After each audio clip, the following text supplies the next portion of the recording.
Hey, everybody. I'm Gary Miller. I am a guest host today on Hired the Podcast. Our traditional host, Travis Miller, is usually our host, but he's not here today, and I'm filling in. And with us today, we have Sean Dotson, formerly the president of R&D Automation down in Florida. Sean built a very, very successful company down there that became a juggernaut in the automation and machine building industry.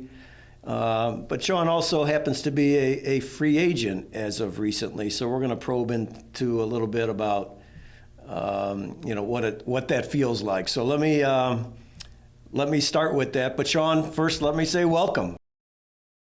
Well, hey, thanks for having me, Gary. I appreciate it. It's there's been some changes recently in my life, but yeah, interested to talking to you about it all. Yeah, well, I want to talk about what that feels like. You know, as an executive recruiter, one of my a skill or a talent trait that a good recruiter would have would be empathy. What is it like to be in your shoes? And I've never changed jobs like ever, so I really don't have that experience. But I can imagine it's interesting. So, you're a free agent. You know, you're very well known in the industry. You obviously have talent at building teams, building organizations, in automation, which is one of the hottest markets in the world right now. But the world is your oyster. You can. So I'm curious, as you're forming your vision for what you are going to do next, what's that Hmm. process? How does that feel? Yeah, it's a lot of emotions. I've owned and or operated R&D now for just close to 18 years. So I had it for 16 years. About 2 years ago, I sold it to a private equity firm. And now, about 2 years later, decided that it was time to move on and look at some other things. It's You go through a range of emotions. Like you said, it's 18 years is a long time. I liken it to raising a child. It's now it's ready to go off to college and be on its own. And I feel like I've done a really good job at building a really good team that's going to take a company and it's going to be my legacy, going forward. Even if I'm not a part of it, it's still going to be part of what I built. I've I'm getting a lot of thought. It's only been a few weeks. Given a lot of thought about what I want to do. I will say the outpouring of um, wonderful comments and just very humbling letters and notes and calls that I've gotten from everybody in the industry is really amazing. I don't think you really realize the impact that you've had on other people or other companies sometimes until people come out and explicitly tell you. So I've really been touched, to be honest with you, Mm-hmm. by a lot of the feedback. So I've decided I'm gonna take a little bit of time, sit back, reflect on what's important to me. I have some key tenets and some key values that are very important to me, which I'm sure we're going to discuss a little bit more later on. But the most important thing to me is finding something that I'm passionate about and something that I'm going to enjoy and something that I can make an effective change. I've still got a lot of miles left in me, and I think I've got a lot, left to give to an organization, to help them grow. Mm-hmm. Well, let's touch on values then. So you first of all, I will comment the goodwill that you have in the marketplace is an incredible asset that you have. You know, if you Thank you. stay in or near the automation business, you'll be a customer magnet more or less, or people will follow you and look into what you're doing just because of who you are, and that's a great testimony. But culture is really an extension. I've heard once the culture is equal to the length and shadow of its leader.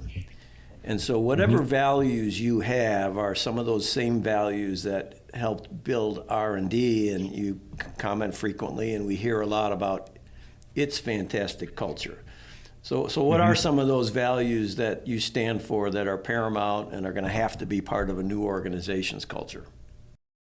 Right.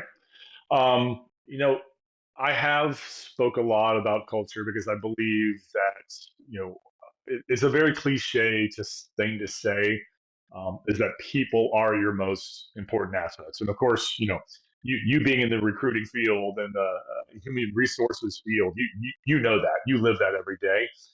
There's a lot of companies that'll say that their people are super important to them, but their actions don't always speak that.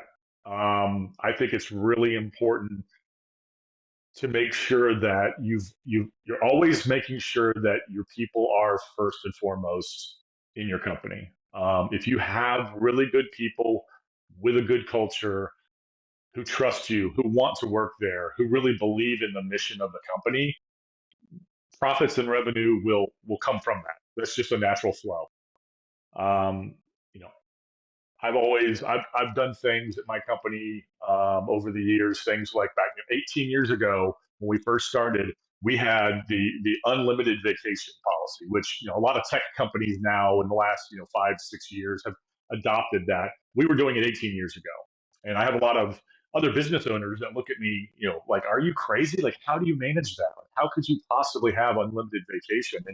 And what I tell them is it's not so much unlimited vacation, it's just the flexibility to do the work when you can, and taking that time off when you really need it. If you've got a sick relative or a sick child or something else going on in your life, forcing somebody to come into work while they're going through that very stressful event is, one, not good for them, and two, they're not giving their all. They're not totally focused on the task at hand. So you might be getting half or quarter productivity out of them.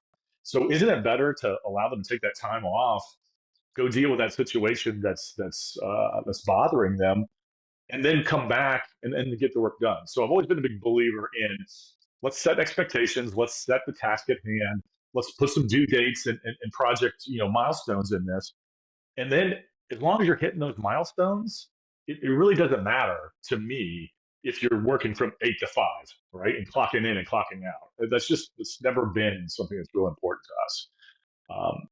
One of the other major tenets too is fit and matching the culture of the company. I'd much rather hire somebody who's a better fit culturally than maybe somebody who is slightly technically better. Now, of course, technical skills are very important in our industry. But if you've got somebody who's just maybe it's a little bit more technical, but they're not a real good fit for the team, I'm going to take the person who's a good fit for the team, and then the team is going to teach them those technical skills. Mm-hmm. So that's really important to us, and there's other things that I think should go without saying, but things like, being ethical, being fair, being respectful of everybody. We can disagree. We had some very heated debates, at our companies over the years about, things down to, should we be using this air cylinder or that air cylinder, this robot or that robot, all the way up to what is our philosophical mission in the automation world. But those debates are welcome. I want people to debate with me because I want to understand the other side of the argument. Because we're human, we're not always right. So I've gone as far sometimes. I've taken the opposite point of view from what I believe, just to try to see what the other person will push back on. So that was actually a tactic I stole from Steve Jobs from years ago. I read that he would sometimes take the opposite point of view just to inspire debate. Sure. I want to ask you about fit, because I've read about fit, and depending on how literal you take it, that if you only ever hire people that like match the, perfectly, it's like a love fest that that the team won't grow. That you need somebody that Sure. not only fits the team but can enhance the team or advance the team or challenge the team or whatever. So, what does fit really mean, look like, and can you really, Mm-hmm. is it truly just a gut call? Um, it is a little bit of a gut call. I believe in trusting my gut for the most part. But at the same time, you're absolutely right. You don't want everybody to be a clone. If everybody is exactly the same, you're right. We won't grow. There will be no challenge, right? So that's why we welcome debate. we welcome opinions. Everybody from the brand new lowest level, machinist or assembler all the way up to my VP can walk into my office and challenge me and say, why are we doing things this way? And we want Hmm. that. What we want though is those core tenet values though to be important to everybody. We want everybody, like I said, you know, ethics. One is our sense of urgency. Inclusion, respectfulness, innovation. All of those values. We want people to hold those values true, but they can hold them true in their own unique way. Hmm. We have extroverts, we have introverts, we have people who are very sociable, we have people who are not quite sociable. Um, that's all good and that's all great. But as long as we're all rowing the same direction, that's what's important. So I liken it to a marriage, right? I might enjoy mountain biking and my wife might enjoy skiing. She's not going to make me, if I hate skiing, she's not going to make me go skiing all the time. And I'm not going to make her go mountain biking all the time. But, occasionally we indulge each other's, hobbies.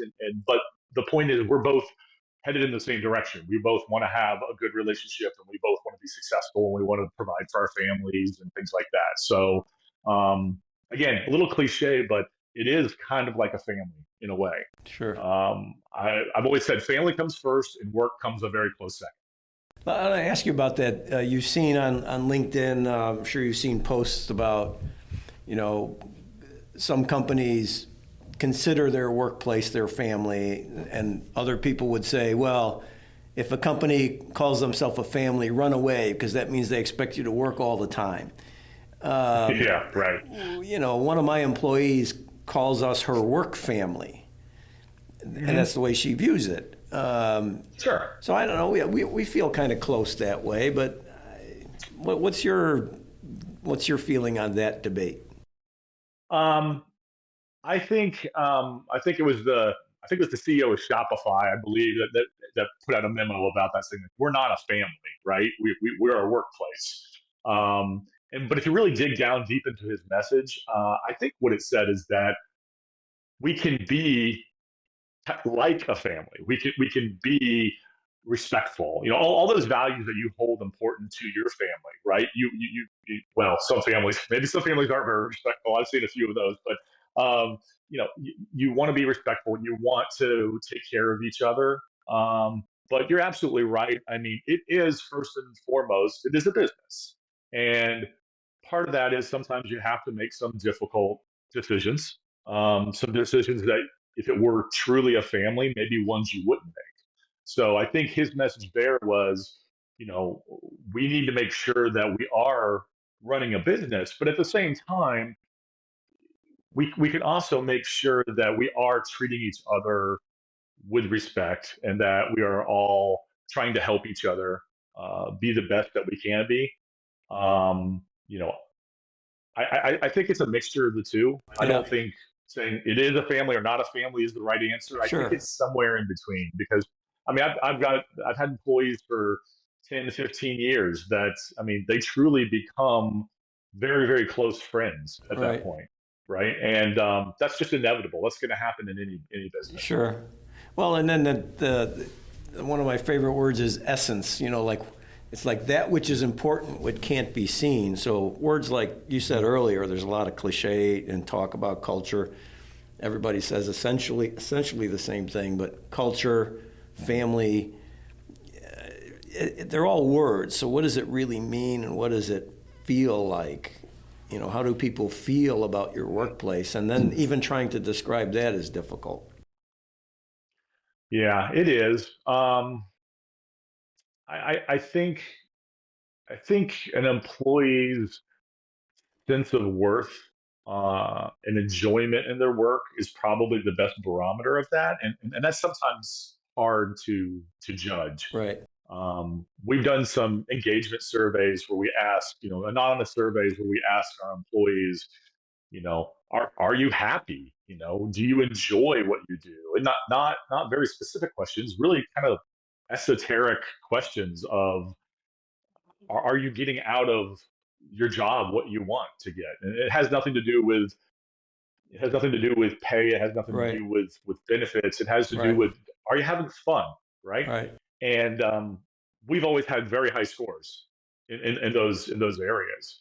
And I think longevity of employees, employees who are, you know, yeah, they could maybe jump ship to somewhere else and maybe make 5% more, but they don't know what the culture of that other Mm-hmm. company's like, but they know what the culture here is. So employees that are not always chasing a dollar, and then trust me, money is important. It's very important. It's what makes the world go around. We all have to provide for our families. Sure. Uh, but at the same time, it's not the end all and be all. Yeah. Yeah. Have you, so you've always had good tenure. That survey that you mentioned, was that by chance the Gallup 12 survey? It was not, but I'm familiar with that one. So it was similar in a way. Yeah. I honestly I cannot Yeah. recall the exact name of it, but it was similar in that way. It measured satisfaction, Yeah, right? I love that Gallup 12 survey. It's the 12 questions. One of them is like, do I have a best friend at work? Does my Yeah, boss right, does my boss care about me as a human being? right, Things like that. exactly. And Yes, exactly. their Yep. proof was that companies that score high on the, emotional scale are more profitable, for sure. Hmm. Exactly, For sure. exactly. That is it's a total byproduct of having a great culture. I mean, you could have a juggernaut of a company that's making tremendous amounts of money, but I've also seen companies like that where you look at the engineering drawings and you don't see the same initials more than a few times on all the drawings, and you're like, how many engineers have been through this place? Uh-huh. You never get any momentum there. Now they're successful on paper, but are they really successful as a company? I Yeah. would argue that they're not necessarily successful as a company. Yeah. I saw a Harvard professor do it was a VHS tape. That's how long ago it was. I saw this video, but he just said, profits come from long-term happy customers, and long-term happy customers come from long-term happy employees. That's a pretty simple equation. But with that in It mind, is. I'll ask you a question. You'll see people just say, hey, look, the world of work today, you can't expect somebody to work at a job for more than 2 or 3 years and they're going to go off and do something else. And there's companies that say, hey, look, if you're ever not, I don't expect you to work here for a long time. While you're here, give it your best. When you Mm-hmm. stop growing or learning, if it's time to move on, I'll support you. Mm-hmm. You know, my dad worked for Johnson & Johnson for 35 years, and back then the expectation, you went to work for somebody and that's where you worked. Right. And Right.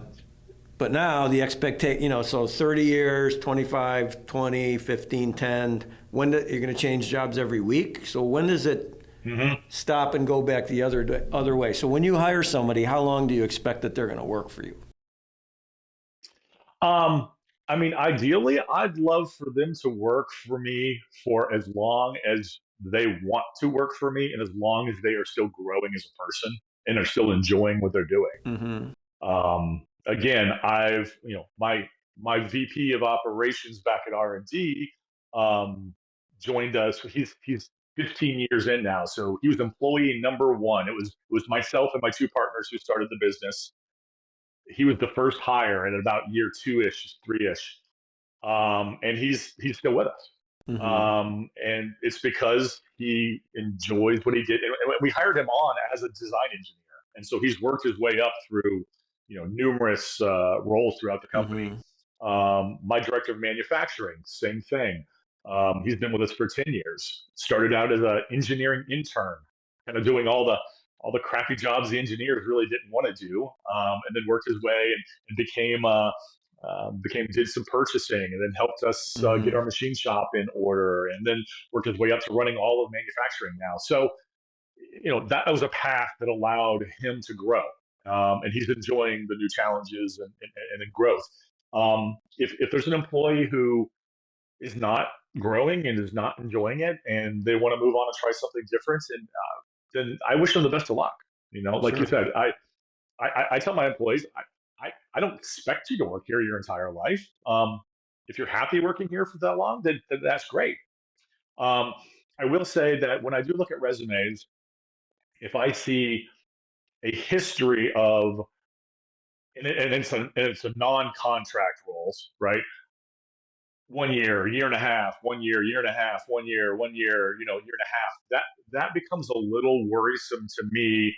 That they could be a very good employee, but they haven't found that satisfaction, Yeah, perhaps somewhere. And now maybe it's a bad employer, could be. sure. Maybe there could be situations have changed where their spouse lost a job or they had to move or something like that.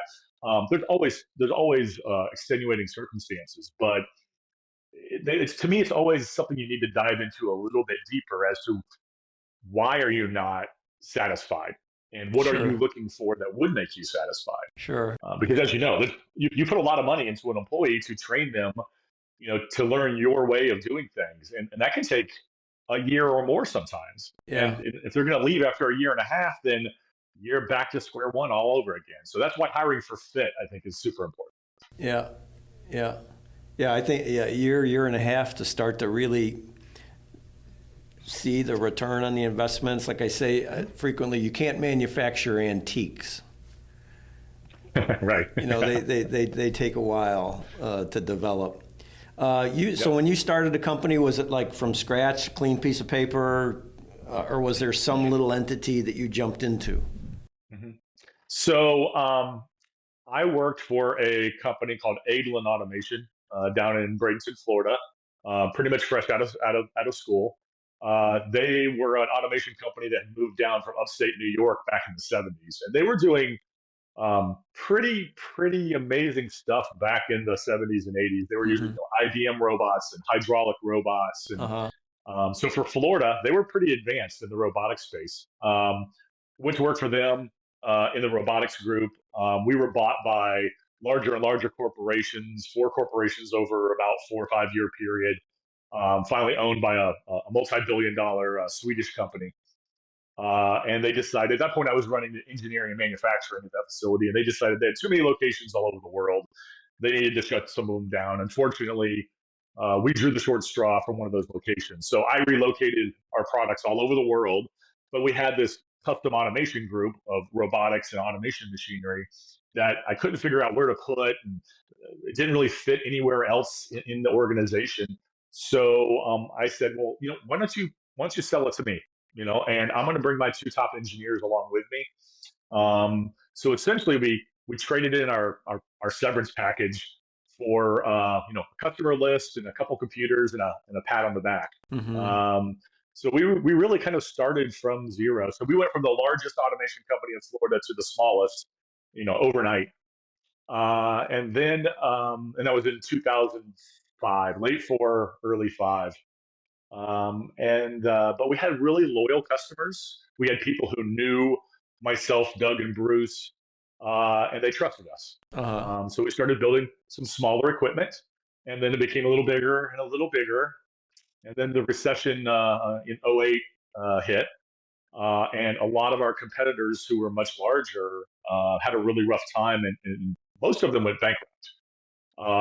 So now there was this vacuum of people need, after 10 when the economy took back off again.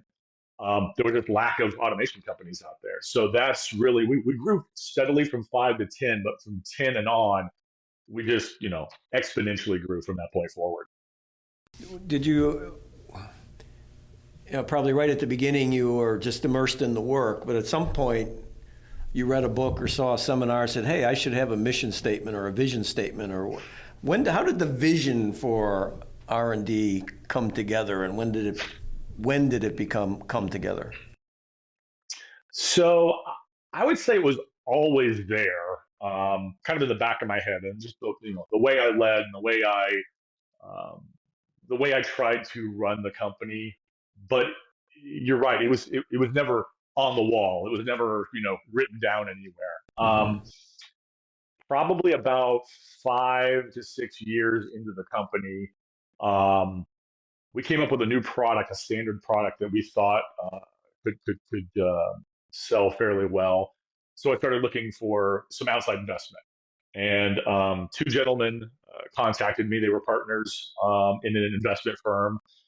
They were both in the manufacturing environment, had both retired a little early, and they still wanted to do some things to give back to the community. Um, so I brought them in. A 2 hour meeting turned into an 8 hour meeting. And by the end of the meeting, I said, you know what? I don't want your money. I want your knowledge. I want, you guys have done this. You've grown companies, you've sold them. You know, I want to learn both the mistakes you've made and have a sounding board. So I brought them on as kind of business coaches slash consultants, and we had it was probably about a 7 to 8 year relationship where they taught us the difference between working in the company and working on the company. Mm-hmm. And they encouraged me, like, Sean, you've got good people working for you that can work in the company. You need to work on the company. And that's when we came up with things like really putting our values and our mission on paper. Mm-hmm. We developed at one point, I don't exactly remember what year it was, but we determined that we got big enough that we were having communication problems just within the company, and that was our biggest issue, was communication. So we came up with the 10 commandments of communication. I've posted this on LinkedIn before, but just a list of rules of how you should communicate internal to the company and external to the company. Mm-hmm. One of the early things that I learned was, and there's a few little jokes and comics floating around on this, is I would go to one of the engineers and say, I've always thought about this idea of, like, what if we did it this way? What if we tried something like this? Like, just think about it and let me know what you think. And 3 days later, I'd have 10 CAD designs on my desk, fully drawn out and all. And I'm like, well, wait, no, I didn't want you to actually do. I just wanted you to think about it, right? So my engineering manager, of course, is coming to me like, Sean, what are you doing? They're I had them on track, and now all of a sudden they're going off track. It's like you can't do that. And the phrase they used was, a whisper is a shout when it comes from the leadership. Mm-hmm. So I had to learn to go through the chain of command. So I had to go to my engineering manager and go, hey, talk to your engineers about this idea. Tell them don't draw anything. Just think about it. And I want to have a meeting to talk about these Sure. ideas. So by all of that coaching and all, we figured out how to become a really effective organization when it Uh-huh. comes to leadership. And I'm still really good friends with those two gentlemen to this day. Yeah. But they helped us. They helped us a lot. Yeah. Yeah. The right business coach is great, and they say when the student is ready, the teacher appears. So it was just the right time for you. It was. And It I was would like to perfect see timing. those 10 commandments of communication, because they're probably printable. Absolutely. Absolutely. I've heard that the greatest problem with communication is thinking that it has occurred. Oh, yes. That's very true. And one of ours was, it is your responsibility to follow up, Yeah. right? So you can't just, one of the commandments was, it's your responsibility to follow up. You can't just throw it over the wall and say, okay, it's not my problem anymore. Yeah. You've got to go back and make sure, okay, you heard me, right? When is it going to be done? That's the most important thing. Is I tell my all of my employees, the last thing in an email or a phone call or a Zoom meeting or whatever is, okay, so here's our action items, and when will you get back to me on that? Uh-huh. Because if you just say get back to me, it may never happen. Because get back to me soon. Well, your soon is not the same as my soon. So we had a few minutes left. I have to ask you about AMA, the podcast you're launching called Ask Me Anything. I'm curious if Yes. you have a vision for that. That's one question. The other question is, what would you really like people to ask you about? So it's an idea I've had for a while. We had a little video cast at R&D called Uptime, but it was a little bit different. It was more just grabbing people at trade shows, sitting them down on the couch, talking to them for 30, 45 seconds, just little quick snippets. And it was just more, quite honestly, it was just a more fun, we just want to do it for fun. We just want to Sure. have some fun and talk to our peers and all. But this is something that I get asked I get asked the same questions from a lot of business owners, people who are trying to start automation companies, from even just manufacturers. Things like, well, how do you deal with a customer that's demanding net 180 terms, or how do you quote accurately, and how do you do these things? How do we determine what we need to automate? And I get asked these questions over and over again, and I'm a believer that in our space, there's not a lot of really, really true competitors. I mean, yes, there's companies where we overlap in that Venn diagram of what we do, but and there are some that are just direct competitors. But an automation company in Florida that does medical devices is really not a competitor with an automation company in California that does welding. We're not. We have a lot of things in common, and we could all share best practices. So, I decided, a couple things. One, that AMA comes from the website Reddit. They've always had this thing called AMA, Ask Me Anything. So somebody with a special set of skills or a unique job will post, and people will ask questions, and they'll answer. So I decided that it'd be good to share some of my experience with the community. We're not going to give away all the secret sauce, but you can share ideas and concepts. And two is just to kind of give back to an industry that, quite honestly, has given me a very successful, 28-year career now. So I've just decided that, hey, I've solicited some questions on LinkedIn and all. I've got 5 or 6 already.